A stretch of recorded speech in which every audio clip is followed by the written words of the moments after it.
Hey, there, beautiful souls watching tonight. Before this story begins, I want to ask where you're watching from.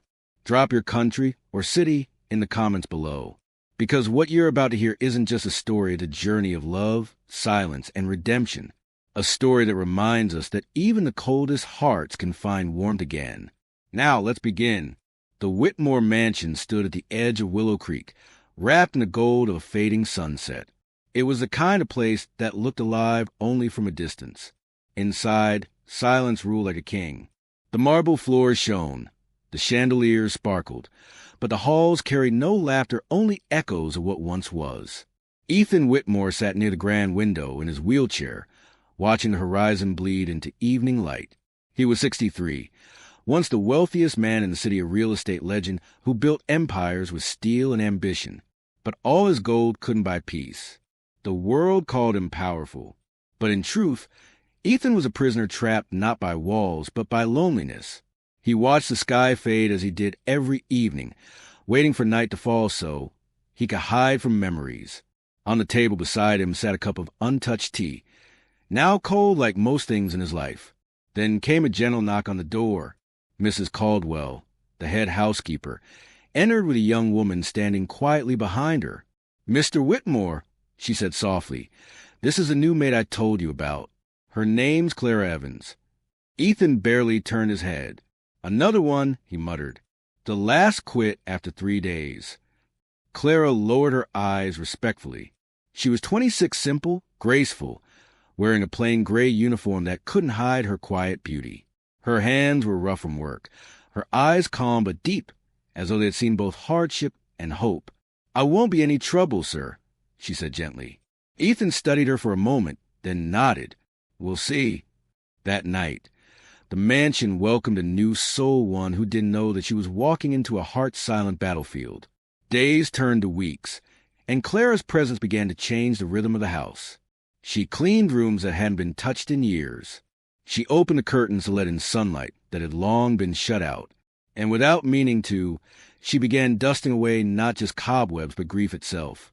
Ethan noticed it slowly. The air no longer felt so heavy. The silence didn't hurt quite as much. Sometimes, from the corner of his eye, he'd watch her reflection in the mirror.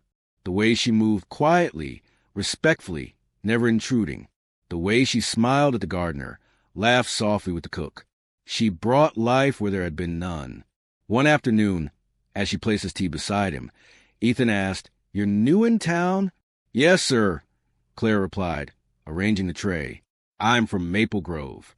I took care of my grandmother until she passed last winter." "I see," he murmured. "You look too young to carry that much loss." She smiled faintly. "We all carry something, Mr. Whitmore." Her words stayed with him long after she left the room. We all carry something. That night, Ethan sat alone, staring at the cup she'd touched. The steam rising from it felt like her presence, soft, humble, real. For the first time in years, he didn't drink to forget. He simply sat in the quiet and listened to the rain. The next morning, he noticed her humming while she cleaned the piano room. Her voice was light, the kind of tune that could make even sorrow listen. "Do you play?" he asked suddenly. Clara froze. "A little, sir. My mother taught me before she passed." Ethan nodded toward the bench. "Play something." "Oh, I shouldn't. I insist." With a nervous breath, she sat at the piano. Her fingers trembled, then found a melody soft, slow, and heartbreakingly beautiful. The sound floated through the room like a prayer. Ethan closed his eyes. It wasn't just music, it was memory, reborn. His heart ached, but for the first time, it wasn't painful. It was alive. When she finished, he whispered, "Thank you." Clara smiled shyly. "It's just a song, sir." "No," he said, voice breaking slightly. "It's peace." After that night, Ethan found excuses to see her, to ask about the day, the weather, the staff, anything. He learned she loved poetry, that she dreamed of becoming a nurse, that her favorite thing in the world was the smell of rain on old stone. And every time she smiled, he felt something in his chest stir, something he thought was gone forever. One evening, a storm rolled in. The wind howled outside, and the power flickered out. Clara walked down the dark hallway. holding a single candle. "Sir," she called softly, "are you all right?" Ethan turned his chair toward her. "I'm fine," he said, though his voice trembled. She set the candle on the table beside him.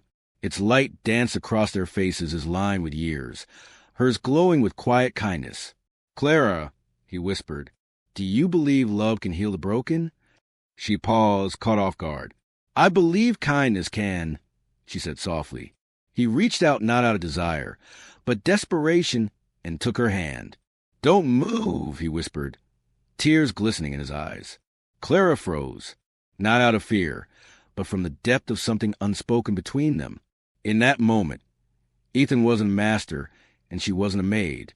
He was a wounded man, and she the servant held the power to heal or shatter him forever.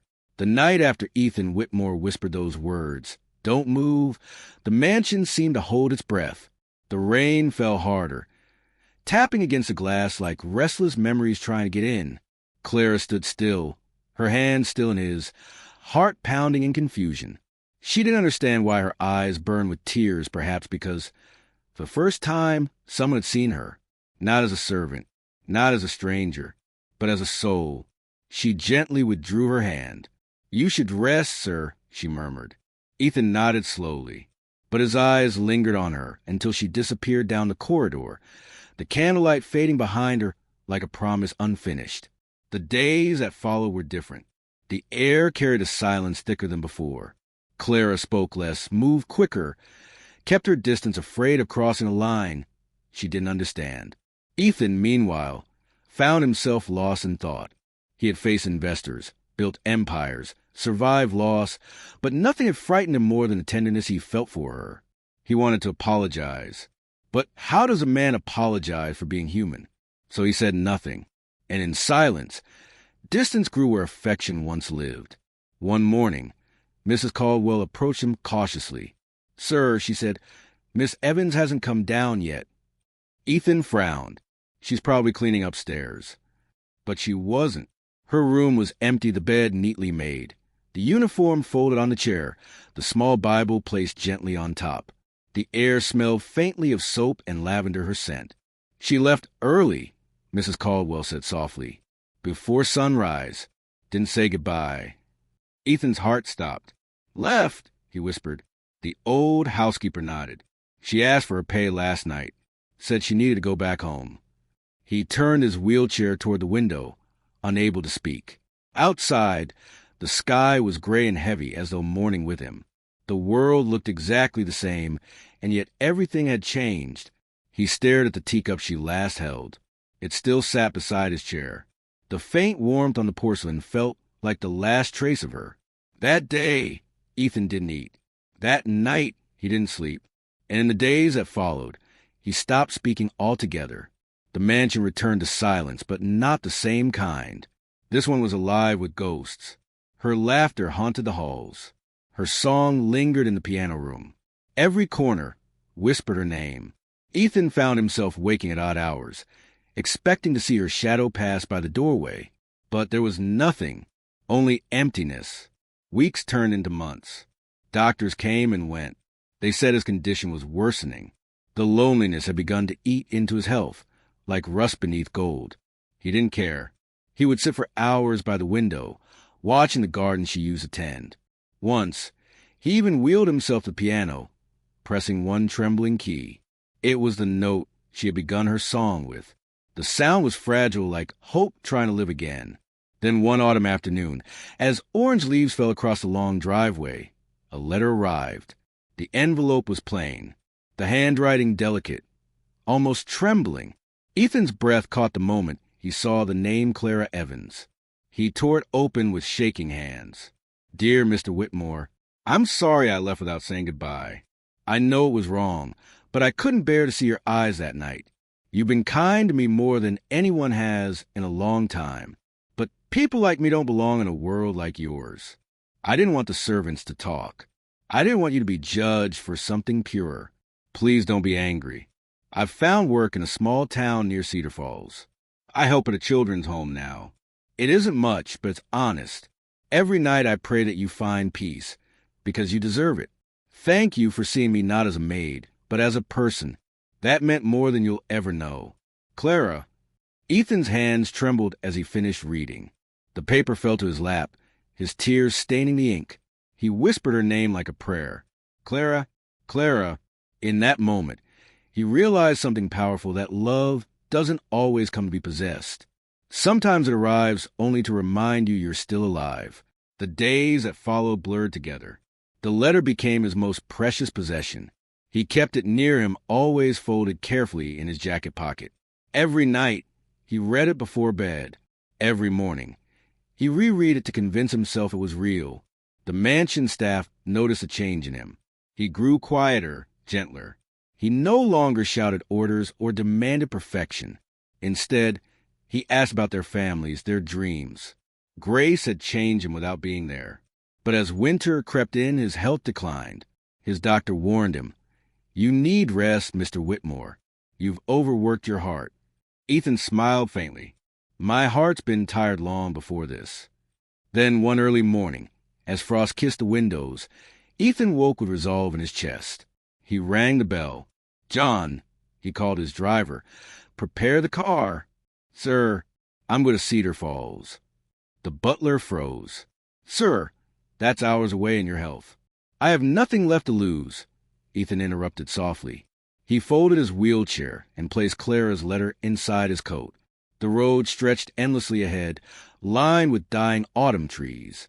As the car rolled to the countryside, Ethan whispered to himself, "Just once more. I need to see her once more." The journey was long, the air colder than expected, but his heart had beat stronger than it had in years. By the time the sun began to set, they reached the small town of Cedar Falls. The car stopped near a little white church.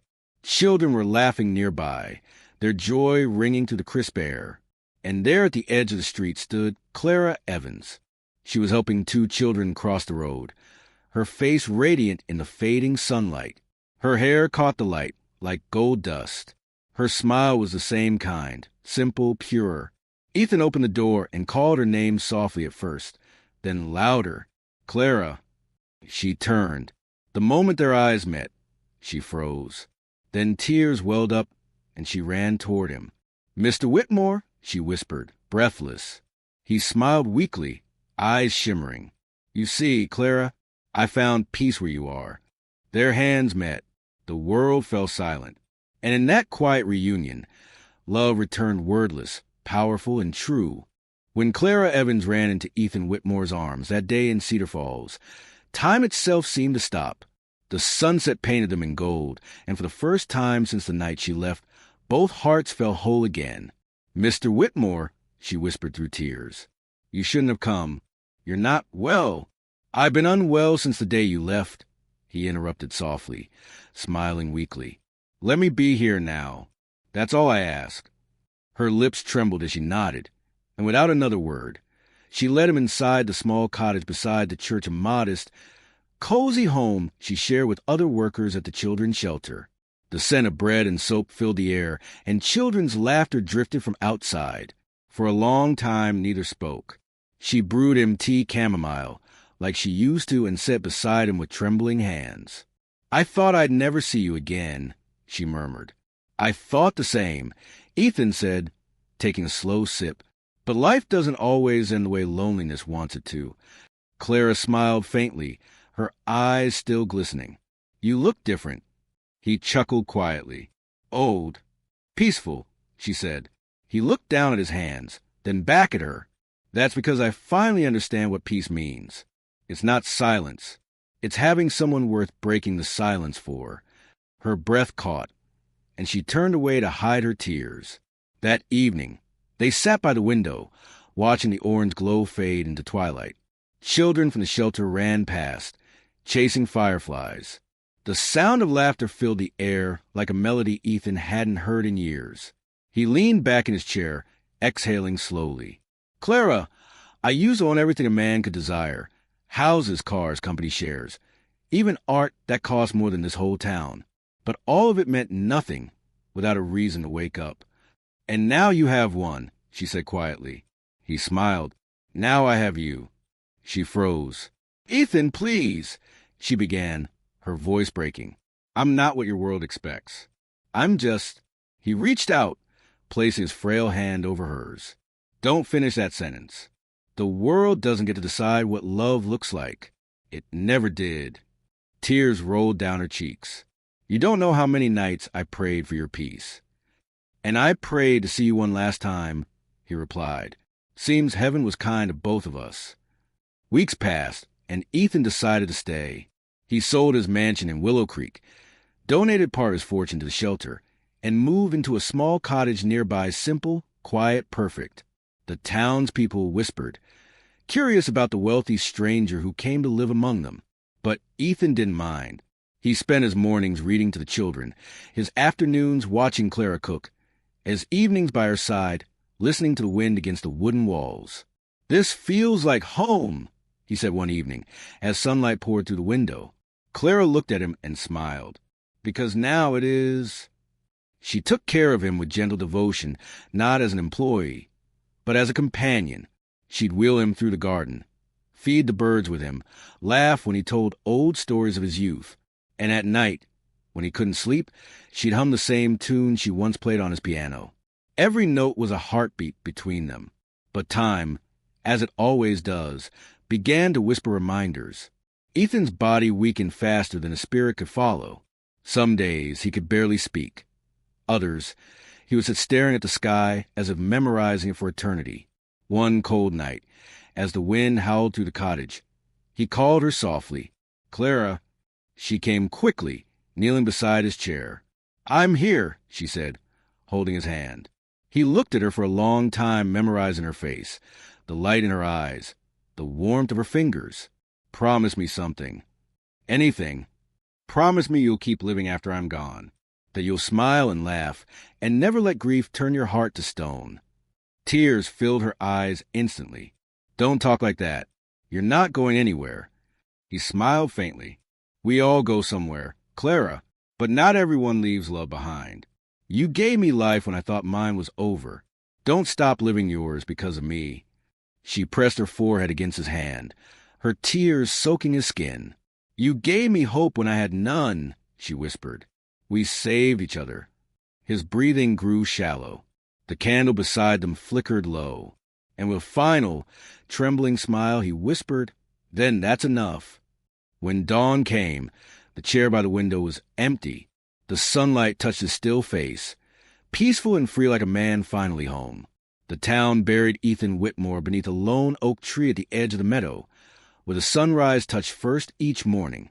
Clara placed a white rose in his letter beside him, the same letter she had written months ago. The children from the shelter stood in silence, holding hands. The church bell tolled softly through the cool morning air. Clara didn't cry much that day. She smiled to the pain because she understood something deeper than loss, that love like theirs didn't die. It simply changed form. In the evenings that followed, she'd walk to the oak tree and talk to him about the children, the weather, the garden they planted. Sometimes the wind would rustle through the branches, and she'd smile, hearing his voice in the whisper. Years passed, and Claire became known as Miss Evans of Cedar Falls, a woman who cared for orphans, who sang to the sick, who never married but loved as deeply as anyone ever could. People said she carried a kind of peace that drew others close, gentle, healing, unexplainable. And whenever someone asked why she never left town, she'd simply smile and say, Because love never leaves you. It just learns to live in different ways. One evening, decades later, as the sun dipped behind the trees, Clara sat by the window of her little home, now old and gray-haired but still radiant with grace. She looked toward the oak tree and whispered, Don't move, Ethan. I'm coming home. The wind answered softly through the open window, carrying the faintest echo of his voice, warm, steady, eternal. Love doesn't ask for permission, Clara. It simply finds two souls and binds them forever. The candle flickered once and went out, but the house and the world felt a little warmer that night. If this story touched your heart, take a moment to share it. Tell us in the comments, what does love mean to you? Where are you watching from today? Don't forget to like, subscribe, and turn on notifications for more stories that remind us that love in all its forms never truly ends.